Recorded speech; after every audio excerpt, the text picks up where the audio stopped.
Bueno, yo les voy a hablar de las formas de Estado y cómo se administra un territorio.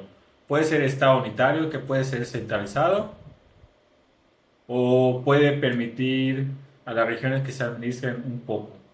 Estado federal, el poder federal se comparte entre el gobierno central y entidades más pequeñas como son los estados o las provincias. Estado confederado es la unión de estados que siguen siendo soberanos, pero pueden decidirse cuando ellos quieran. Y estado regional es el punto medio en donde las regiones tienen mucho más autonomía para hacer sus propias leyes. En la organización política podemos hablar de la república y de la monarquía. En la república el poder lo tiene el pueblo. Más bien, el poder radica en el pueblo y la mayoría de los países son repúblicas, por ejemplo, Alemania, Argentina, México, etc. Y en la monarquía el poder está concentrado solamente en el monarca. Este monarca puede ser absoluto, constitucional o parlamentario. Y los países con esta organización política son Canadá, España, Tailandia, etc. La clasificación según el sistema de gobierno pueden ser dos: la democracia o la dictadura. En la democracia, el gobierno se basa en la participación ciudadana y el respeto a los derechos individuales, como en Suecia, Noruega o Dinamarca. Y la dictadura, el poder se concentra en una sola persona o en un grupo de personas, como en Chile, en India y en Finlandia. Algunos autores amplían el concepto de formas del Estado, considerando el papel del Estado en la economía y en la sociedad. El Estado liberal. Los estados liberales modernos combinan democracia representativa, libertades civiles y economías del mercado. Promueven la igualdad de los individuos, la limitación del poder del Estado y la protección de los derechos naturales. Algunos de los países más representativos del sistema liberal incluyen Suiza, Dinamarca, Nueva Zelanda. Por su parte, el estado de bienestar son los países que cubren el 100% las necesidades básicas de su población y sus fundamentos de bienestar. Algunos países que destacan por su política del bienestar, por mencionar algunos, son Noruega, Suecia y Suiza. Bueno, ¿cuáles son las diferencias entre las formas de Estado y las formas de gobierno? Bueno, pues las formas de Estado se refiere a cómo va a dividirse el poder en un territorio que puede ser federal, confederado o unitario. Mientras que las formas de gobierno se refiere a quién manda y cómo se va a organizar las instituciones.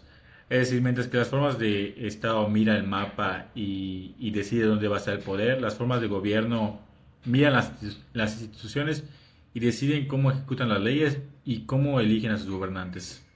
Los sistemas políticos pueden clasificarse según la forma en que se accede al poder. Esta clasificación permite comprender cómo se organizan las autoridades dentro de un Estado y de qué manera se elige o imponen los gobernantes. En primer lugar, se encuentra la República, que es un sistema en el cual el jefe del Estado es elegido por los ciudadanos mediante elecciones. Este modelo busca garantizar la participación política, la representación ciudadana y el respeto a la voluntad popular. En las repúblicas, los gobernantes ejercen el poder por un periodo determinado y están sujetos a las leyes y a la Constitución. Otro sistema es la monarquía, donde el poder se transmite de manera hereditaria. Existen dos tipos principales: la monarquía absoluta y la monarquía constitucional. En la monarquía absoluta, el monarca concentra todo el poder político y toma la decisión sin limitantes importantes. En cambio, la monarquía constitucional, la autoridad del rey o la reina está limitada por leyes y por instituciones del Estado, como el Parlamento o la Constitución.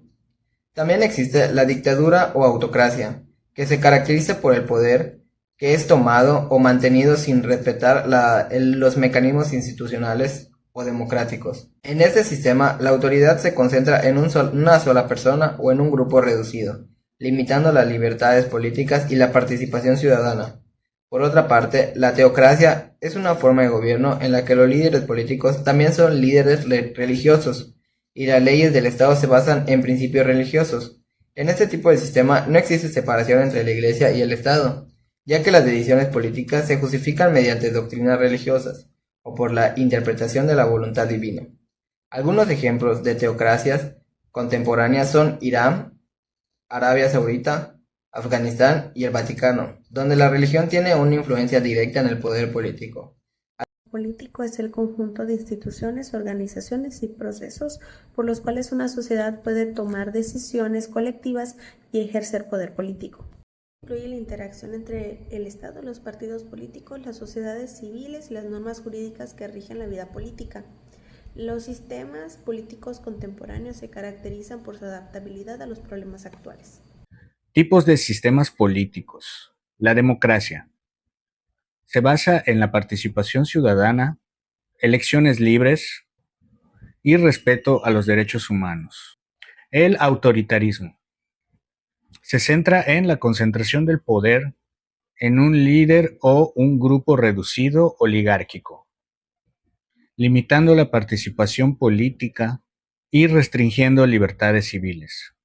Actualmente, entre 32 y 60 países en el mundo son considerados autoritarios o basados en una dictadura, incluyendo naciones como China, Corea del Norte, la situación que pasaba Venezuela hasta hace unos meses, Cuba, Irán y un largo etcétera. Regímenes híbridos.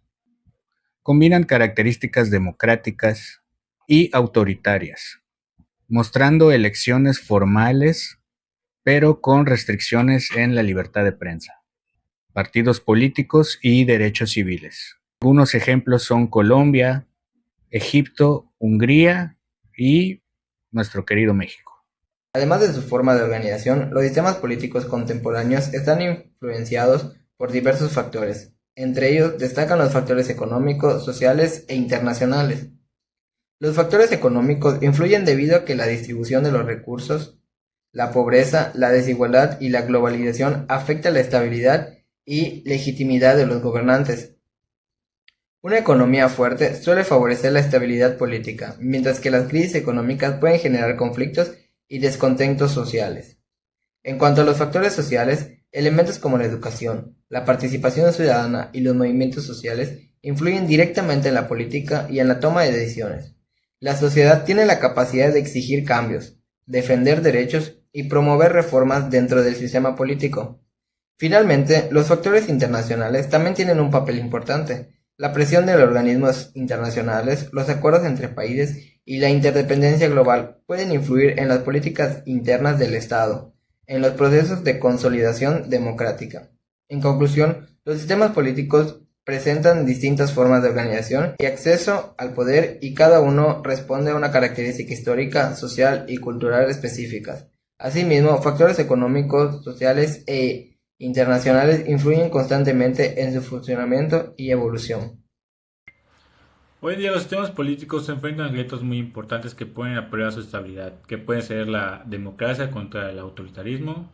El reto principal es lograr que la democracia se mantenga firme y no retroceda hacia formas de gobierno donde una sola persona o un grupo tengan el control. Otras son las nuevas tecnologías y las redes sociales. La política tiene que adaptarse a cómo las redes sociales influyen en la opinión de la gente y con las nuevas herramientas digitales cambian la forma de gobernar.